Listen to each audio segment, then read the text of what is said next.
श्रावण सोमवार हा श्रावण महिन्यातील सोमवारचा दिवस असून त्याला भगवान शंकराच्या पूजेसाठी विशेष असं महत्त्व आहे.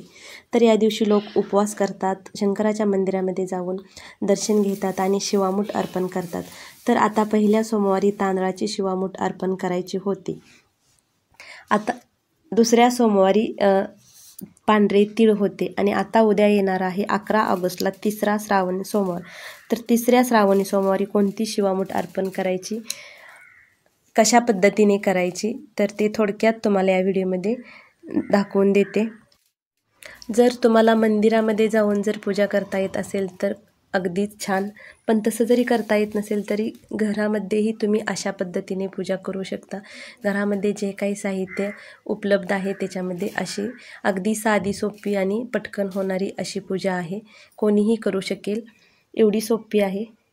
आता काही भागामध्ये काय होतं, आपल्या महाराष्ट्रामध्ये मंदिरामध्ये जाऊन आपण अभिषेक घालून शिवामूठ अर्पण करू शकतो, पण काही राज्यामध्ये तशी परमिशन नाही. आता केरळमध्येही तसंच आहे. आपल्याला मंदिरामध्ये शिवाच्या पिंडीला हात लावू देत नाहीत, लांबूनच दर्शन घ्यावं लागतं.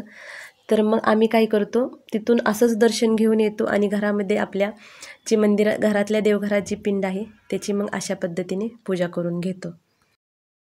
अगोदर काय करायचं, पाण्यामध्ये जल टाकायचं, गंगाजल असेल तर, आणि फरशी स्वच्छ पुसून घ्यायची आणि नंतर एक पाट घेतला होता त्याच्यावरती पांढरे वस्त्रात अंथरून घ्यायचे. पांढरे वस्त्र असेल तर अंतरा, नसेल तर काळं सोडून बाकी कोणतंही अंथरून घेतलं तरी चालतं. आणि नंतर अगोदर अग्निदेवांची पूजा करून घ्यायची. अग्निदेवांना खाली तांदळाचं आसन दिलं तरी चालतं किंवा मग छोटीशी प्लेट ठेवली तरीही चालतं. त्या प्लेटेमध्ये छोटीशी आरती ठेवून लावून घेतली. अग्निदेवांना हळदी, कुंकू, फूल अर्पण करून घ्यायचं आणि नमस्कार करून घ्यायचा. कारण अग्निदेवाच्या साक्षीने पूजेला सुरुवात करायची असते आणि ती पूजा लवकर देवापर्यंत पोचली जाते. त्यामुळे अग्निदेवाच्या साक्षीने अगोदर पूजेला सुरुवात करून घेतली. शुभम करितो कल्याणम आरोग्यम धनसंपदा शत्रुबुद्धी विनाशाय दीपक ज्योती नमोस्तुते असा मंत्र म्हणला तरीही चालतो. जरी म्हणता नाही आला तरी असाही नमस्कार केला तरीही काही हरकत नाही आहे. अग्निदेवांची पूजा झाली की अगोदर गणपती बाप्पांना स्थान असतं आपल्या प्रत्येक पूजेमध्ये. तर अगोदर पाण्याने आणि नंतर कच्च्या दुधाने असा गणपती बाप्पांना अभिषेक घालून घ्यायचा. नंतर खाऊची 2 पानं घेतली होती त्याच्यावरती अक्षदा ठेवून घ्यायच्या. नंतर अभिषेक घातलेली सुपारी त्याच्यावरती ठेवायची. तुमच्या घरी जर मूर्ती असेल तर मूर्तीही ठेवू शकता, मूर्ती नसेल तर गणपती बाप्पा म्हणून तुम्ही सुपारी मांडू शकता. गणपती बाप्पांना हळदी, कुंकू, लाल फूल असेल तर लाल फूल अर्पण करून घ्यायचं, कापसाचं वस्त्र अर्पण करून घ्यायचं आणि नंतर मग गुळ खोबऱ्याचा नैवेद्य पण दाखवून घेतला. खाली पाण्याचा चौकोन काढायचा आणि त्याच्यावरती गुळ खोबऱ्याचा नैवेद्य दाखवून घ्यायचा. त्याच्या भोवतणी 3 वेळा पाणी असं फिरवून घ्यायचं आणि नंतर मग शंकराच्या पिंडीला अभिषेक घालून घ्यायचा.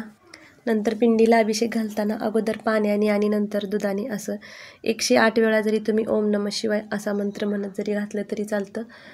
पण दूध हे कच्चं दूध वापरायचं, तापवून थंड केलेलं असं दूध वापरायचं नाही अभिषेक घालताना नेहमीच. आणि शक्यतो पंचामृता अभिषेक न घालता कच्च्या दुधाचाच शंकराच्या पिंडीला अभिषेक घालावा. अभिषेक घालून घेतलं की नंतर मग पिंड स्वच्छ अशी पुसून घ्यायची आणि नंतर मग पूजा मांडायला सुरुवात करायची. बाकी ताटामध्ये अगोदर खाली बेलाचं पान ठेवायचं, त्याच्यावरती अक्षदा ठेवायच्या आणि नंतर मग त्याच्यावरती शंकराची पिंड ठेवून घ्यायची. तुमच्याकडे चंदन, भस्म जे काही असेल ते लावून घ्यायचं. दोन्ही असेल तर दोन्हीही लावू शकता. अगोदर चंदन लावून नंतर भस्म लावताना भस्म 3 बोटांनी लावायचा असतो, एका बोटाने भस्म लावायचा नसतो. चंदन एका बोटाने लावलं तरी चालतं, पण भस्म हा 3 बोटांनीच लावला जातो. अगोदर तो आपल्या हातावरती असा लावून घ्यायचा आणि नंतर महादेवांना लावायचा. नंतर कापसाचं वस्त्र घालून घ्यायचं आणि बेलाचं पान तुमच्याकडे आता जे काही भेटतील ते पानं, फुलं जसं तुम्हाला भेटेल तशा पद्धतीने तुम्ही अर्पण करू शकता. धोत्र्याचं फूल, फळ भेटलं तर अगदीच छान, पण आमच्याकडे इकडे ते भेटत नाही, त्यामुळं मला बेलपत्र आणि पांढरी फुलं भेटलेली होती तेच मी अर्पण केली होती.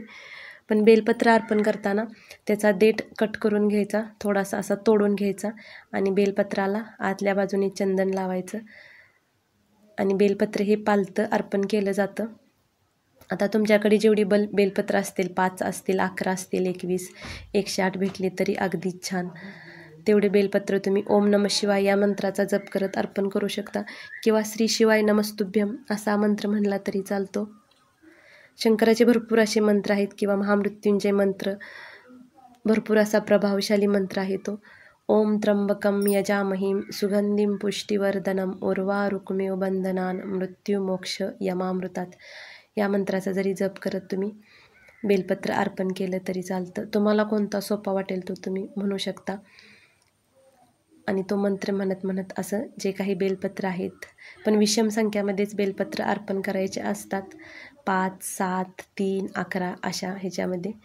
आणि फूल असतील तर फूल पण अर्पण करून घ्यायचे. आता मी बाकी फूल पाठीमागं डेकोरेशनसाठी लावले होते, कारण व्हाईट फूल माझ्याकडे जास्त भेटलेली नव्हती, त्यामुळे पाठीमागं ते असंच छान दिसण्यासाठी मी लावलेलं होतं. आणि पांढरी फुलंच त्यांना मी अर्पण केलेली होती. यथाशक्ती आपल्याकडे जे भेटेल ना ते मनापासून अर्पण केलं तरी ना भोलेनाथ प्रसन्न होतात. आणि देव हे भक्तीचे भुकेलेले आहेत, त्यांना म्हणजे दिखावा असावा असं काही नाही.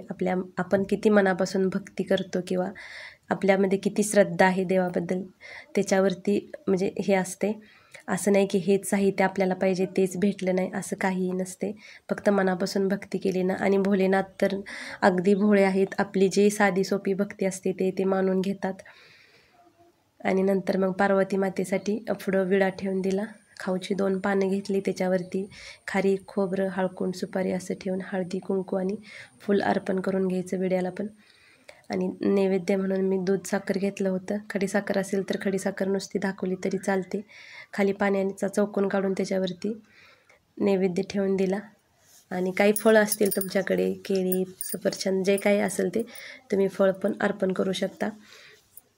नैवेद्य म्हणून दाखवलं तरी चालतं. आणि धूप आणि कापूर हे अवश्य लावून घ्यायचं शंकराच्या पूजेवेळी. आणि आज आता 3री शिवामूठ मूग आहे, तर मूग असं मी प्लेटमध्ये काढून घेतलं होतं. त्याच्यावरती थोडंसं पाणी टाकून ओलं करायचं. पाणी न घालता मूठ कधीही अर्पण करायची नाही. थोडंसं ओलं करायचं किंवा असं जरी मुठीत घेतलं तरी वरून पाणी ग्लासमधून पाणी सोडायचं. तुम्हाला जसं सोपं वाटेल तसं तुम्ही करू शकता. आणि शिवामूठ अर्पण करताना हा मंत्र म्हणायचा. शिवा शिवा महादेवा माझी शिवामूठ ईश्वरा देवा, सासू सासरे दीर भावा ननंद जावा, भ्रातरना आवडतीची आवडती कर रे देवा. असा मंत्र म्हणत 3 वेळा शिवामूठ अर्पण करायची, एकदा करायची नाही.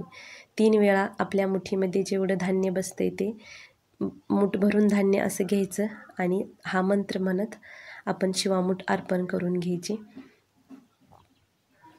पूजा मांडून झाली, मूठ अर्पण करून झाली की नंतर आरती करून घ्यायची. अगोदर गणपती बाप्पांची आणि नंतर शंकराची अशी आरती करून घ्यायची.